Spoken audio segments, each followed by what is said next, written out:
усердием. И поэтому представлю вам стихотворение Тамары Шашевой «Костер». Костер, забытый под золой, не полыхал огнем. Хоть был, казалось, неживой, дремала искра в нем.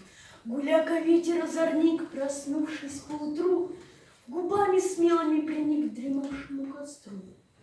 Спросонья задрожал костер, и, разгоняя тьму, он руки робкие простер в объятии к нему.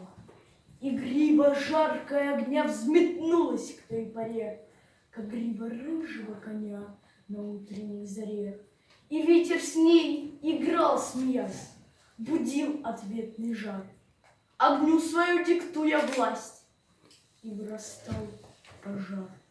Он рос и силу набирал, без лишней суеты огонь убийца пожирал. Деревья и кусты трещали, рушили стволы в его аду горев.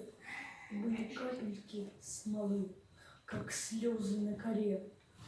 Забыв укромное жилье и с ужасом в душе, бежала в панике зверье, теряя малышей.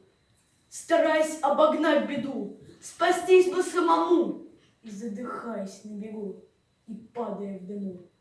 Того виню я в драме сей, тому я шлю укор, кто по халатности своей не загасил костер. Земли родной храня красу, покой лесов храня, ты ради баловства в лесу не разводи огня, чтоб чьи-то души не украл, с собою быть в ладу, чтоб искра твоего костра не принесла беду.